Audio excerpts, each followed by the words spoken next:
Gracias amigos por acompañarnos en este espacio, en este programa especial de Las Cosas Como Son, con nuestra alcaldesa, Cynthia Viteri, que nos acompañará este día para charlar. Sí, porque esto no es una entrevista, esto es una charla que creo que aquí en esta casa común, que alguna vez también usted, alcaldesa, participó en algunos programas de aquí, Max TV, nos vamos a tomar el lujo de charlar un poco sin el seguimiento de una entrevista informativa que obviamente usted rinde casi diariamente y hasta a veces 2, 3 veces diarias a la ciudadanía.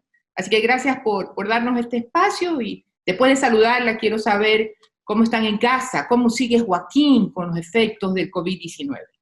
Recuperando peso, él perdió 20 libras, estuvo hospitalizado casi una semana, con dificultades muy graves respiratorias y problemas intestinales terribles. Llegó a no poder alcanzar siquiera a ir al baño cuando los dos estábamos encerrados en una sola habitación. Mientras él estaba así, mis síntomas eran casi nulos. Lo único que había perdido era el olfato y el gusto y no tenía más síntomas, pero estábamos encerrados los dos en una habitación y nos pasaban la comida por la puerta, alejados, pero aún así se contagiaron mis hijos. Era inevitable que se contagien todos en la casa. Ahora está recuperando peso, gracias a Dios, ya se le oye la voz, ya camina y ya empezó a molestar a mi mamá. Así es que está bien. Está curado, porque el que empieza a molestar a la suegra ya está curado. Sí, así es. Alcaldesa, Guayaquil, y esto es una figura clásica del derecho público, de la gestión pública, a través de su municipio, desde la ley de los años 70, ha destinado sus gestiones con un carácter que se puede resumir en 2 elementos. Una gestión complementaria y una gestión siempre y cuando alcancen los recursos. Es decir, una gestión siempre limitada a la cantidad de los recursos que tengan los municipios. Una gestión también enfocada a ayudar a los fines del Estado. Desde esa perspectiva, desde esa gestión complementaria de ayuda a la consecución de los fines del Estado, antes del COVID-19, ¿cómo usted puede autoevaluar esa gestión municipal, tanto en salud, tanto en lo social? ¿De qué manera se ha venido ayudando al Estado en alcanzar esos fines del Estado que son sus exclusivas competencias? Nos volcamos al área social, María Josefa, duplicamos el presupuesto en salud y llegamos a convenios con varios médicos muy prestigiosos para poder operar a niños con labio fisurado, con paladar fisurado, para poder operar con doctores también de muy alto prestigio, hacer operaciones graves como las maxilofaciales, para poder reconstruir caras, nariz, oído, orejas. Pudimos hacer operaciones ya más complicadas de hombro y rodilla. Todos esos eran servicios nuevos. Créeme que realmente eso a mí me entusiasma, porque devolverle la movilidad o la felicidad o la sonrisa a una persona enferma es para mí lo que mejor podemos hacer los seres humanos.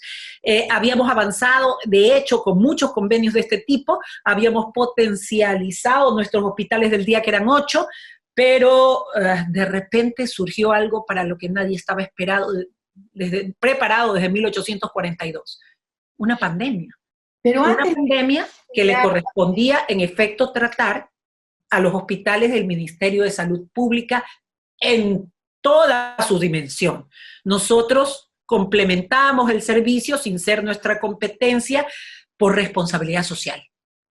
Sí, pero antes de entrar un poquito a conversar sobre este tema del COVID-19 y cómo agarra a Guayaquil este COVID-19, esa ayuda también pudo ubicar a la ciudad de Guayaquil en una postura muy delicada que nos permitió ver cómo estaba funcionando también en el presente el gobierno central. Seré más específica. En octubre, que Guayaquil tuvo el azote de la manifestación, para algunos, delincuencial, de algunos sectores que se decían protestantes, pudo ver la ciudad de Guayaquil que su gestión, que su capacidad de respuesta fue lo suficiente para salvaguardar al presidente Moreno. En buena hora Guayaquil pudo servir al país en ese sentido, pero también en buena hora, ¿acaso pudimos ver las debilidades del gobierno central recientemente? ¿Cómo fue su visión? ¿Qué pudo usted detectar del gobierno central desde su gestión? ¿Cómo lo vio usted? A ver, si comparamos con lo que le sucedió a Quito en octubre, que fue devastada, que sencillamente fue incontrolable y que debo recalcar, porque es justo hacerlo, eso no le correspondía al alcalde de Quito. Y podemos ver lo que sucedió en la misma fecha en Guayaquil, en menos intensidad, porque el centro era Quito, no era Guayaquil. Pudimos tener el tiempo de nosotros como municipio prepararnos porque veíamos lo que sucedía en Quito. Cerramos las entradas de Guayaquil y cada uno de los dueños de negocios salió a defender su negocio. Y los dueños los miembros de un barrio salieron a defender con palos las tiendas de su barrio. Guayaquil se armó, Guayaquil se defendió, pero nunca vamos a comparar, y eso es lo justo, María Josefa, la devastación de Quito en esa fecha con lo que sucedió en Guayaquil, y mucho menos culpar al alcalde. No, Es lo mismo que estamos pasando ahora. Al gobierno central, alcaldesa. En ese momento demostró lo que todos conocemos. Si hay un evento inesperado como el que hubo en octubre, no estaban preparados. De repente vimos a gente disparando con armas que no se habían visto antes aquí y preparadas solamente por grupos terroristas. Entraron a la Contraloría y la destruyeron, entraron a canales de televisión y lo destruyeron, devastaron el centro histórico y la capacidad de respuesta fue prácticamente nula. Y no solamente una incapacidad de respuesta, tal vez una incapacidad de advertencia por parte de la inteligencia. ¿No lo ve así usted también? Podría ser, yo no quiero juzgar de lejos lo que no conozco de cerca, desde adentro. Yo vi a las Fuerzas Armadas peleando en la calle junto con la Policía Nacional, pero era algo incontenible. Por eso lo relacionaba hace un momento. Es como que comparen lo que sucedió ahorita aquí en Guayaquil con la pandemia con lo que está sucediendo con la pandemia en Quito. No tienen punto de comparación. Y el sistema de salud, otra vez a lo que tú preguntabas, cómo vi el gobierno en esa manera, en ese momento en lo que se refería a seguridad, y ahora cómo veo al Estado central en lo que se refiere a materia de sanidad, de salud pública, desarmados totalmente, desarmados en recursos técnicos, desarmados en equipos y desarmados en personal, desarmados. Y cuando te coge una guerra inesperada sin armas, solamente el pueblo tiene que luchar con palos y piedras. Ya nos conocemos algunos años, alcaldesa, y creo que usted sabe de la pasión que siento por las normas constitucionales y trato de lidiar y de ejercer nuestras charlas y el apoyo que en algún momento desde mi profesión doy en el sentido de derecho constitucional y derechos humanos. Competencia exclusiva del Estado central enumera la Constitución vigente en el Ecuador, y el número 6 dice: el Estado central tendrá competencias exclusivas sobre las políticas de educación, salud. Y hay números que pudiéramos relacionar con el manejo de desastres naturales, pero tal vez la pandemia pueda ser considerada como de hecho un desastre.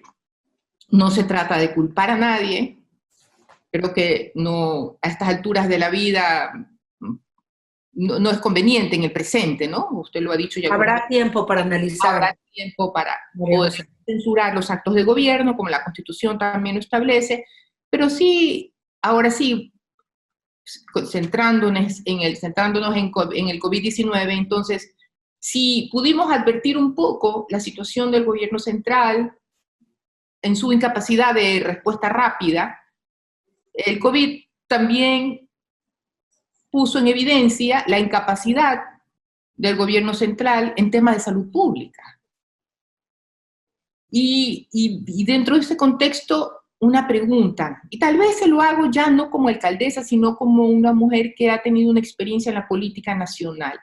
La ministra de Salud anterior le dijo al Ecuador que había contratado un gran número de pruebas.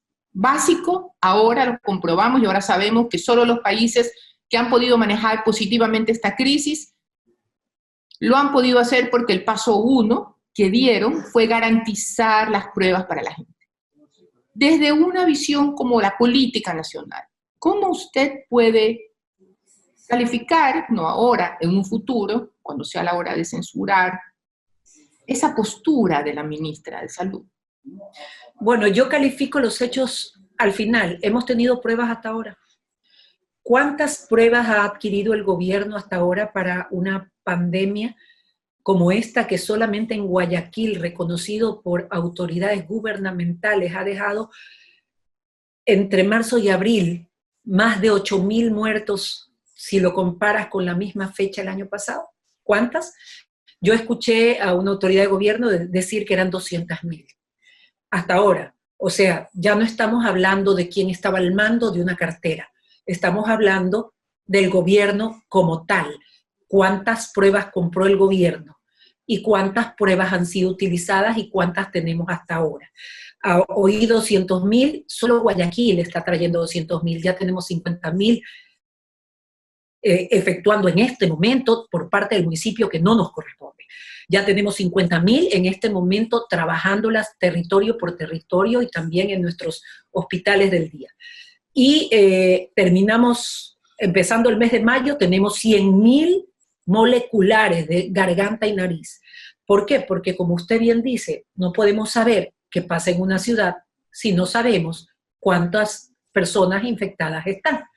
Y para poder tener ese dato son necesarias las pruebas. Cuando usted oye, hay 22.000 personas infectadas, lo único que nos está diciendo esa cifra es la capacidad que tiene un gobierno en hacer pruebas, nada más. Ese no es el número de infectados, es la capacidad que tuvieron para hacer pruebas y ese es el resultado que les dio. Esto, María Josefa, no es que está llegando a la parte más alta en Guayaquil. Van a haber segundas olas en Guayaquil en el resto del país y tenemos que estar preparados para eso. Tú decías, no es responsabilidad de los municipios. El municipio ha podido mantener esta ciudad funcionando en basura, agua potable, alcantarillado, recolección de desechos, recolección de colchones donde murieron pacientes de COVID, el transporte público con las rutas de la salud y todo con el escaso dinero que hemos recibido como asignaciones desde enero. Pero a la par, Guayaquil le ha puesto al gobierno central alrededor de 20 millones de dólares para combatir la pandemia. Dime qué municipio o qué institución ha podido parar 3 hospitales en menos de un mes con oxígeno cada cama, 400 camas, para poder atender a las personas que están en etapa intermedia y que se asfixian para que no empeoren y vayan a terapia intensiva. Sitios que entre paréntesis tienen además farmacias abastecidas, laboratorio y pruebas, nuevos médicos contratados 24 horas del día. ¿Qué otra institución o municipio del país le ha dado cerca de 200 habitaciones pagadas por Guayaquil a los médicos del Estado y a los médicos de las clínicas y enfermeras de ambos lugares para que no regresen a casa, pagándoles la habitación, la alimentación y el transporte? ¿Qué otra ciudad o institución de Guayaquil ha atendido sin que le correspondan alrededor de 500 mujeres a punto de parir, sin que tengan dónde hacerlo porque todos los hospitales están contaminados? ¿Qué otra institución sin que le corresponda atendido a las personas con diálisis como lo vamos a hacer nosotros, a las de menores recursos para que puedan salvar su vida? Porque el Estado tampoco lo hace. ¿Qué otra institución ha puesto 8 hospitales del día con oxígeno para poder atender y salvar vidas y evitar que empeoren las personas y que no lleguen a terapia intensiva en los hospitales públicos del país? Con relación a la pregunta que le hice de la ex ministra de Salud, atinó a un punto que realmente es el enfoque, ¿no? El enfoque estructural, institucional. Es que el gobierno nacional no ha respondido ni siquiera con el número de pruebas, porque no existen, no importa quién lo haya hecho o quién ha dejado No de hay. simplemente no hay. Y entonces Guayaquil, aparte de todo lo que ha venido haciendo para lidiar con esto, usted que está en comunicación permanente con el presidente, que también ha estado en comunicación permanente con la ministra de Gobierno, bueno, entonces, ¿qué pasa? Le dicen a usted una cosa y hacen otra. ¿Quiere que le diga qué pasa, María Josefa, en simples palabras? Lamentablemente, y no voy a nombrar quiénes, utilizaron la pandemia, mes y medio, para plantear una campaña política futuro. La diferencia es que a mí no me interesa ninguna campaña política y no estoy buscando votos. Cuando tú buscas votos, dejas de salvar vidas, porque distorsionas la realidad. Y cuando tú te estás cuidando de lo que dices para tener votos, entonces estás perdiendo vidas. A mí me han dicho que soy una mujer que pelea a cada rato, sí, peleo por los recursos de Guayaquil. Sí, es cierto, porque sin recursos esta ciudad estuviera hundida con la basura hasta el techo. Me han dicho que soy una mujer que tomé decisiones imprudentes como cerrar el aeropuerto. Si lo hubiera hecho un hombre, hubieran dicho que era una acción realmente firme de un líder. Hubiera sido un hombre bravo y fuerte. Bien parado defendiendo a su ciudad. Han podido reírse de mí, yo con ellos, a través de cualquier frase que yo diga. Yo toda la vida he hablado como hablo ahora, María Josefa, siempre comparado con anécdotas, con frases, con hechos históricos, lo que yo siento que sucede en una nación o en mi ciudad o en mi país. Lo he hecho siempre y lo voy a seguir haciendo. Mientras muchos políticos reían, yo levantaba 3 hospitales. Mientras otros hacían caricaturas, salvamos, porque esto es un equipo, más de 200 vidas con oxígeno. Mientras otros creían que lo importante eran las palabras y los símiles, yo podía atender a 500 mujeres embarazadas para que no mueran o no dejen de tener la atención pura en APROFE y no en contaminada en los hospitales de Guayaquil. Mientras todos los demás hacían memes, que te cuento una cosa, hay unos memes buenísimos. Sí, yo sé. Buenísimos, de los cuales me he reído. Por ejemplo, el meme en que me ponen embarazada, sobre todo después de la menopausia, para evitar que la fiscalía me lleve disque presa por el tema del aeropuerto, me pareció fantástico. Pero eso es lo que hacemos nosotras, las mujeres, y eso es lo que hacen los buenos gobernantes, varones también. Deja que la gente te diga lo que te dé la gana y que te lance lo que te dé la gana y tú no paras de trabajar, porque a usted siempre, estás totalmente enfocada. A usted siempre le han hecho memes.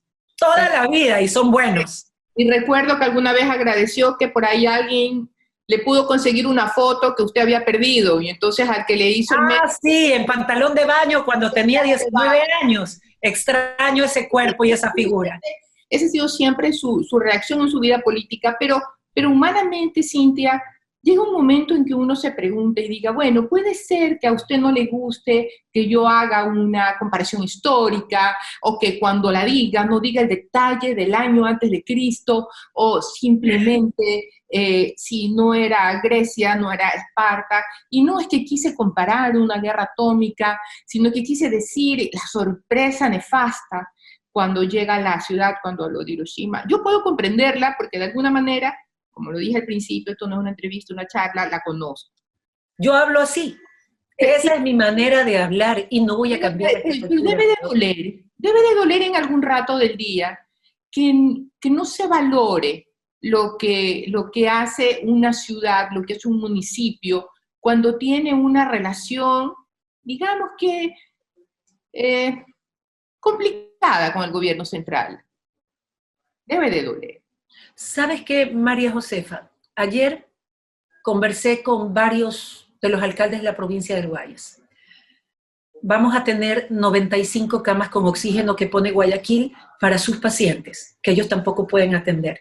A veces lo que me siento es cansada, sí, me siento cansada. Me siento cansada con temas como cuáles. Como que entregué 70 camas en una maternidad invirtiendo $3 millones en principio, y la usaran para albergue para 7 personas, cuando había gente que no tenía dónde obtener ni oxígeno, ni una cama para poder atender otras dolencias. Me siento cansada cuando hace más de un mes les entregué también, y cuando hablo les entregué, hablo al oficialismo, 95 camas de la ciudad deportiva con baño y comida incluida pagada por Guayaquil, y hasta el día de hoy la usaron. Me siento cansada cuando el tema se vuelve político y no de supervivencia como el que estamos viviendo. Sí, me siento cansada y a veces quiero cerrar los ojos, me voy a un lugar sola, empiezo a pensar y a diferenciar en qué es lo importante y me sacudo las rodillas, siempre hablar en metáfora, me sacudo las rodillas poniéndome de pie y vuelvo a caminar. Esa ha sido mi vida. Algún día mi padre me dijo que me enseñó a nadar en el río Vinces porque era correntoso, para que después, cuando me ponga a aprender a nadar en la Academia Toret, en la piscina, me sea sencillo. Esto es un buen ejemplo de ello. Gracias, papá. Usted siempre ha sido muy familiar y su familia ha estado siempre a su lado, y no solamente a su lado, sino en la punta de su lengua. Siempre está papá, mamá, y a veces mira la ciudad como sus hijos. Usted, por el tema del aeropuerto, dijo, si no me equivoco, que era como una mamá y como que quiere defender a sus hijitos, a sus pollitos. ¿Y qué pasa a la gente que no quiere una mamá? Si yo tengo a mi mamá en la casa, quiero otra cosa. ¿Qué le puede decir usted como alcaldesa a esas personas? Que mi naturaleza siempre ha sido la protección, desde niña. Proteger, cuidar y tratar bajo todos los medios, porque soy uno de los seres más imperfectos que pueden existir bajo la tierra, de ser un ser humano bueno. Eso es todo. Y esa huella es la que quiero dejar en cada acción que haga. Y esa protección, alcaldesa, creo yo, y esto es una sospecha, no es una pregunta, es simplemente una idea que tengo, y a ver si me la ratifica o no. Ese sentido de protección es la que hace que usted cruce la línea de la ley.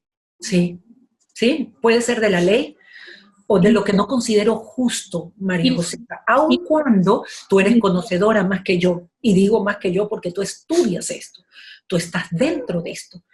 Tú sabes que existen facultades a nivel internacional que las señaló Miriam Estrada, que me permitían tomar decisiones como esas, pero esas ya son aspectos legales.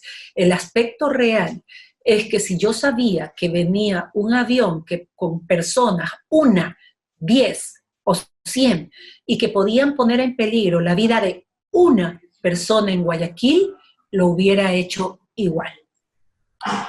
Hay pero sabe que no se lo refería al tema del avión, Parece como la película que vimos de esa serie que veíamos de niñas, El avión jefe.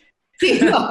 A esa, alcaldesa, no me refería a eso, me refería a sus competencias, con el tema que iniciamos esta charla.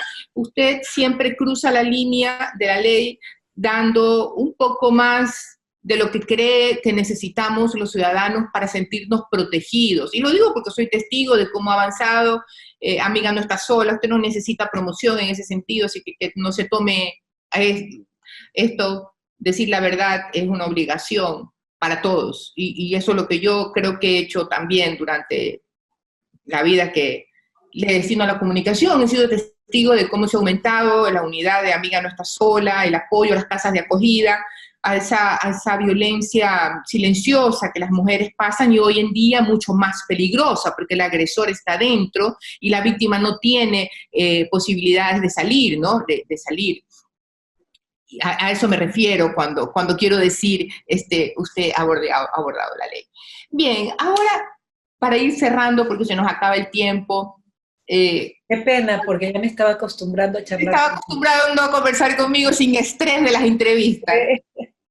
Mire, la ministra de Gobierno ha actuado, digamos que con una disposición informativa a la ciudadanía también, ¿no? Muy muy ordenada en su información.